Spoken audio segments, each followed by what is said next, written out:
Jadi pesantren kalau dulu melahirkan mujahid-mujahid yang berjuang mengusir Belanda, sekarang nggak ada Belandanya. Sekarang adalah mujahid ekonomi. Seperti kata Syekh Nawawi, bahwal jihadul akbar. Jadi jihad ekonomi di dalam rangka kita pertama membangun kemandirian pesantren kepentingan umat, supaya umat ini bisa mandiri, hidup, tidak tergantung oleh siapapun. Dan kedua, memberikan kontribusi yang lebih besar dalam rangka pembangunan nasional.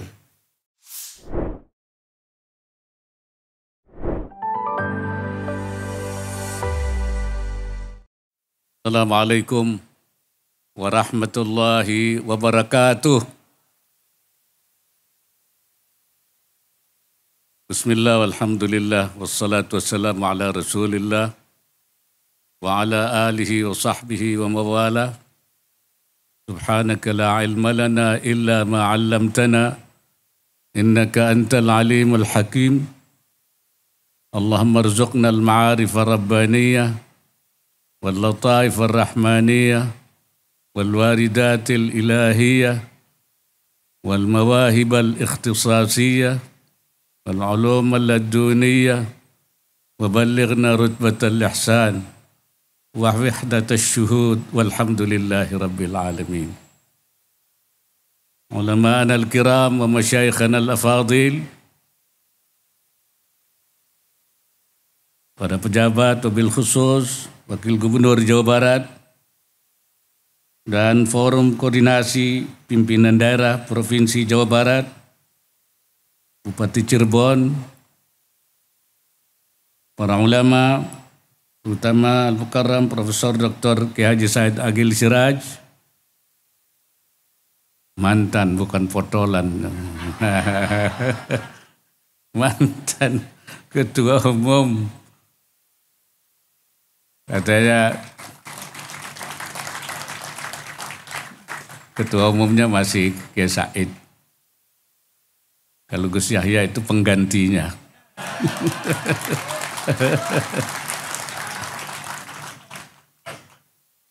Kiai Haji Mustafa Agil Siraj, Kiai Haji Ni'amullah Agil Siraj, dan seluruh keluarga pesantren. Tadi saya pikir apa khas, ternyata singkatan dari Kiai Haji Agil Siraj yang kita hauli pada hari ini, dan para masyayikh hadirin undangan yang berbahagia. Pertama, saya merasakan kesyukuran yang luar biasa karena hari ini saya bisa hadir di pondok pesantren. Saya bilang kalau saya di pondok pesantren itu saya betah. Karena saya memang orang pesantren. Jadi kalau saya pesantren itu kalhuti filma, kayak ikan di air. Nanti nggak mau pulang-pulang. Betah.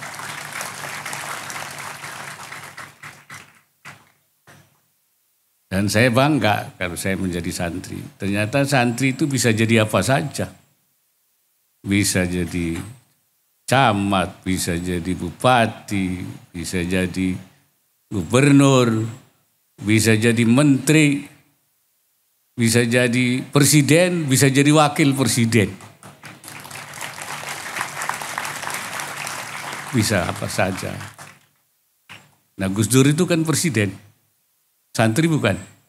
Santri bisa jadi wakil presiden.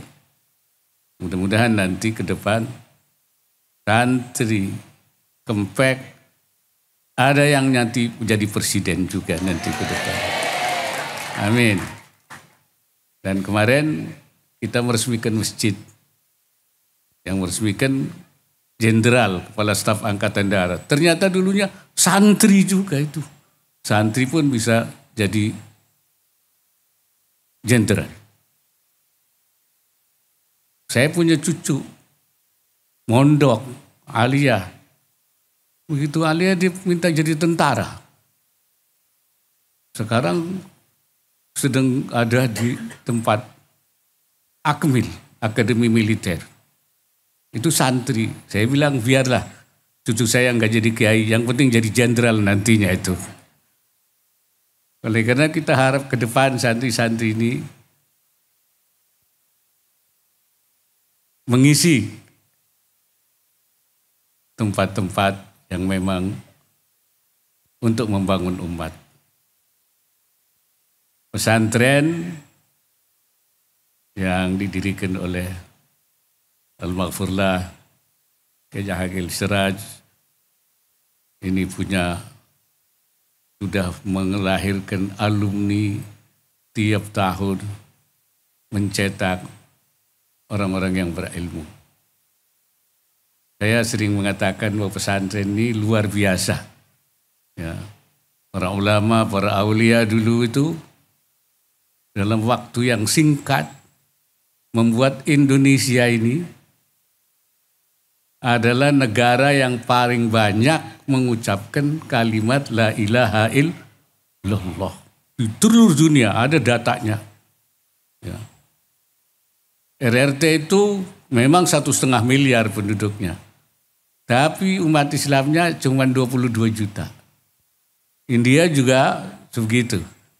Nah, Indonesia ini lebih dari 200 juta. Jadi ini adalah berkat pesantren-pesantren itu. Oleh karena itu saya katakan penduduk surga itu nantinya banyakkan orang Indonesia. Ya karena yang banyak mengucapkan kalimat la ilaha illallah orang Indonesia. Kata Nabi, man qala la ilaha illallah dakhalal jannah. Siapa yang mengucapkan la ilaha illallah akan masuk surga. Jadi di sana banyak orang Cirebon masuk surga itu kan. Cuman masuknya ada yang beda-beda. Ada yang langsung. Ada yang digoreng-goreng dulu gitu. Tinggal maunya sejak mau digoreng dulu apa mau langsung. Langsung jangan maksiat sudah. Insya Allah langsung semua. Ini. Dan pesantren itu ternyata setelah saya perhatikan benteng yang kuat. Hasnun hasin. Untuk menjaga lihimayati aqidatil ummah. Buktinya apa? Ratusan tahun dijajah Belanda, mayoritasnya tidak hilang. Di negara lain banyak, kalau dijajah hilang. An-nasu ala dini mulukihim. Manusia itu biasanya menurut penguasanya. Tapi Indonesia tidak. Walaupun penguasanya bukan muslim, tetapi masyarakatnya. Karena apa? Karena ada pesantren-pesantren yang menjaga umat itu. Ini saya kira hal yang harus kita pertahankan dan kita hidupkan terus. Dan pesantren ini merupakan tempat yang menyiapkan orang-orang yang mutafaqqihina fiddin. I'dadul mutafaqqihina fiddin. Kenapa? Karena memang tugas Rasulullah ini harus dilanjutkan. Nah, kalau tidak ada yang melanjutkan, berhenti. Misalnya Kiai Agil wafat, tidak ada putra-putranya, kan berhenti. Tidak ada santri-santrinya yang melanjutkan. Karena kata Rasulullah, innallaha la yantazi'ul ilma intiza'an min sudurin nas. Allah tidak ngangkat ilmu dari hati manusia. Orang kehilangan ilmu itu enggak ada. Walakin yantazi'uhu biqabdil ulama. Tapi Allah mengangkat ilmu itu dengan mengambil ulamanya. Ulamanya diambil, ilmunya. Lalu ulama meninggal, istrinya dibawa apa tidak? Tidak. Sawahnya, tidak mobilnya, ilmunya dibawa, nggak ditinggal. Nah kalau nggak ada gantinya bagaimana? Hatta idza lam yabqa alimun, ya, ittakhadhan nas ru'usan juhala. Kalau sudah tidak tersisa seorang alim pun, maka orang akan mengangkat pemimpin-pemimpin yang juhal, yang bodoh-bodoh. Idza su'ilu aftau bi ghairi ilmin, kalau ditanya dia akan memberikan fatwa tanpa ilmu, fadallu adallu, dia sesat dan menyesatkan. Disitulah fungsi pesantren itu untuk terus menciptakan ini dan melanjutkan risalah Rasulullah sallallahu alaihi wasallam. Dan pesantren itu mutafaqihin sekarang ini lebih dituntut lebih besar lagi. Jadi bukan hanya mutafaqihin bisa baca kitab kuning, tapi al-mutafaqihina al-mustambitina wal mujtahidin. Harus bisa beristimbat. Karena apa? Karena banyak masalah-masalah baru yang belum ada di kitab-kitab Mu'tabarah itu. Nah itu. Jadi itu namanya masalah-masalah masail jadidah. Masalah baru. Dulu nggak ada, sekarang banyak persoalan politik, iya kan? Ada persoalan politik, persoalan sosial, persoalan ekonomi, berbagai perkembangan itu kan. Itu harus diijtihadi. Bahkan ada juga yang lama, tapi mengalami proses pembaruan, masail mustajaddah. Nah, contoh saja misalnya orang harus qabd, jual beli, terima jual, terima beli. Ini uangnya, ini barangnya. Nah sekarang mana ada begitu? Sekarang belinya bil online. Iya kan? Nggak ada jual beli begini kan? Nah qabdnya bagaimana? Nah pengertian qabdnya sudah dirubah. Tidak dalam bentuk kayak tadi. Tidak dalam bentuk transaksi online itu. Jadi qabd hukmi. Nah seperti itu banyak itu. Ya, yang terjadi itu. Jadi perlu ada, bahkan kata Imamul Haramain, fa inna ma'zam syariah sadara 'anil ijtihad. Kebanyakan syariah itu lahirnya dari ijtihad. Imam Juwaini begitu. Wan nas la yafi bil ushri min ma'syari syariah. Nas itu tidak sampai 1/10. Artinya tidak sampai 10% nasnya. Jadi yang lainnya itu ijtihad 90% lebih itu ijtihad. Itu zamannya Imamul Haramain di tahun 457-an. Jadi 1000 tahun yang lalu itu imbangannya nas lebih dari 90%. Ijtihadnya terbalik, nasnya tidak sampai 10%, ijtihadnya 90%. 1000 tahun yang lalu. Bagaimana sekarang? Makin kecil kan nasnya. Li'anna nususa mahdudah. Nas itu terbatas. Ya, Qur'annya kan gak nambah-nambah. Ya Qur'an 30 juz saja. Kecuali ada pejabat datang ke madrasah tahfidzul Quran, tanya, sudah hafal berapa juz? 30. Berapa juz lagi katanya? Ya sudah selesai 30 juz. Jadi hadis tidak nambah, walakinnal waqa'i wal hawadits wan nawazil, tapi peristiwa-peristiwa tidak pernah berhenti, terus terjadi, baik yang jadidah maupun yang mustajaddah. Nah ini itulah pentingnya kita i'dadul mutafaqihin al-mustanbitina wal mujtahidina. Enggak, dia harus memiliki, kalau tidak nanti fawdah, kosong ini. Ada peristiwa tidak ada, karena enggak ada di kitabnya, belum ada. Ya, belum ada. Katanya alam yaqullu ahadun minas salaf. Enggak ada omongannya dulu. Nah, di sinilah makanya pentingnya ada istinbat ijtihadi. Dan pesantren ini juga menjadi semacam transmitter,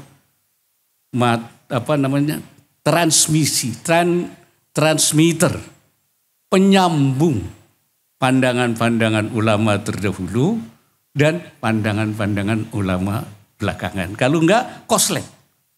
Modelnya listrik. Listrik itu kan sebelum masuk ke rumah harus ditransmisi dulu, baru dibagi ke rumah. Kalau enggak, kebakaran. Nah, makanya banyak orang kebakaran, pendapat-pendapat muncul menghantam orang-orang dulu karena dia tidak melalui transmisi. Tidak ada sambungan. Tidak sambung. Nah, di pesantren ini ada. Dan kita punya ulama-ulama yang transmitter. Al-Mursil. Ya, Al-Mursil. Yaitu seperti ulama-ulama yang mensyarahi kitab-kitab. Nah, kitab itu kan seperti ini. Kalau tidak difahami salah, disyarahi kan sambung itu. Seperti Syekh Nawawi Al-Bantani. Itu banyak dia tidak mengarang kitab, tapi mensyarahi kitab. Jadi beliau itu adalah transmitter, al-mursil, ulama mursil yang menyambungkan pendapat yang ulama dulu dan belakang sehingga tidak terjadi koslet. Seperti Syekh Nawawi bilang begini, wasufiyuna yuksiruna al-qawla bil jabri. Orang tasawuf itu banyak jabar itu. Penyerahan diri punya. Wal muradu al jabrul batini la wajrul zahiri. Yang maksud jabar di situ batinnya bukan zahirnya. Zahirnya tetap kita. Nah, itu jadi tidak salah gitu dalam. Ketika menafsiri omongannya Imam Ibnu Athaillah, ijtihaduka fima tumina laka wa taqsiruka fima tuliba minka dalilun ala intimasil basirati minka. Kalau kamu itu ijtihad dalam hal yang sudah dijamin oleh Allah, rezeki itu kan sudah dijamin oleh Allah, dan lalai terhadap yang diminta ibadah, dari rezeki dicari, ibadah ditinggalkan, itu menunjukkan intimasul basirah. Basirahnya mati, sudah mati. Nah, ini kalau salah memahami, bisa saja udah ibadah aja, jangan urusan dunia lagi, tinggalkan saja. Tapi Syekh Nawawi bilang apa? Wal mazmum ijtima'ul ijtihad lima dumina wa taqsil bima tuliba. Tetapi yang di situ, yang dicela itu, yang ada dua-dua ini. Dalam soal rezeki dia ijtihad, dalam soal ibadah dia taksir. Wa ammal ijtihad fi talabir rizqi ma'a qiyami huquqillahi ta'ala min ghairi taksirin laisa dalilan li'umyi ainil qalbi bal huwal jihadul akbar. Kalau mencari rezeki dengan hak-hak Allah ditunaikan, tidak ada yang taksir, dilalaikan, nah, itu bukan menunjukkan dalil mata hatinya hilang. Bal huwal jihadul akbar, itu jihad besar, gitu katanya itu. Nah, jadi tidak terjadi koslet dalam memahami ini. Itu yang saya. Jadi di pesantren inilah itu transmisi ini disambungkan sehingga ilmu orang dulu dengan ilmu yang sekarang itu tidak terjadi koslet, tidak terjadi kesalahpahaman dan tabrakan. Nah, ada tabrakan-tabrakan tuh dia pasti tidak mesantren itu dulunya itu, tidak mengalami transmisi itu dia, tidak paham. Nah ini yang saya kira hal yang. Oleh karena itu, menurut saya pesantren punya peran strategis.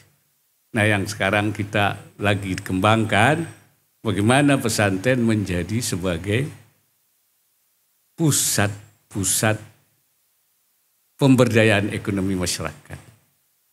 Nah ini juga jangan sampai terjadi konflik juga. Nah sekali lagi Syekh Nawawi memberi. So, ada hadis mengatakan man ahabba dunyahu adarra bi akhiratihi. Siapa yang mementingkan dunianya, mencintai dunianya, akhiratnya bahaya. Ra'su kulli apa hubbud dunya ra'su kulli khati'atin. Mencintai dunia sumber dari kesalahan. Tidak diabaikan hadis itu oleh Syekh Nawawi, tidak diberi porsinya. Wa amma haditsu man ahabba dunyahu adarra bi akhiratihi wa qaul al-Hasan al-Basri mursalan hubbud dunya ra'su kulli khati'atin wal muradu al-hubbu alladhi yahmilu ala irtikabi nahyin wa tadyi'i amri. Jadi yang dimaksud itu cinta yang menyia-nyiakan perintah dan melanggar larangan Allah, karena dunia dia melanggar Allah. Kalau cinta semata-mata, wa amma mutlaqul hub fa huwa minal amril jibili. Itu dari manusiawi. Ya. Jadi itu tidak masalah. Nah, ini tersambung lah, tidak terjadi benturan. Tadi saya bilang ada transmisi di situ. Nah, kita ingin juga sekarang ini pesantren menjadi pusat pemberdayaan ekonomi masyarakat. Jadi pesantren kalau dulu melahirkan mujahid-mujahid yang berjuang mengusir Belanda, sekarang nggak ada Belandanya. Sekarang adalah mujahid ekonomi. Seperti kata Syekh Nawawi, bahwal jihadul akbar. Jadi jihad ekonomi di dalam rangka kita pertama membangun kemandirian pesantren kepentingan umat, supaya umat ini bisa mandiri, hidup, tidak tergantung oleh siapapun. Dan kedua, memberikan kontribusi yang lebih besar dalam rangka pembangunan nasional. Indonesia, kita akan menghadapi membangun Indonesia emas tahun 2045, waktunya tidak lama lagi, itu ekonominya maju dan sejahtera. Jangan ketika orang tinggal landas, pesantren ini tinggal di landasan, ya ketinggalan. Oleh karena itu pesantren ini juga harus mengambil peran di dalam rangka membangun dirinya sekaligus bagian daripada mas'uliyah wataniyahnya, yaitu tanggung jawab kebangsaan. Karena kita pesantren dan Nahdlatul Ulama sudah mengatakan hubbul watan minal iman. Cinta tanah air bagian daripada iman. Cinta tanah air daripada iman itu adalah mengajak kita untuk mengambil peran di dalam rangka pembangunan bangsa dan negara menuju Indonesia maju dan sejahtera. Peran pesantren harus memberikan kontribusi yang besar. Barangkali itu harapan saya pada kesempatan ini.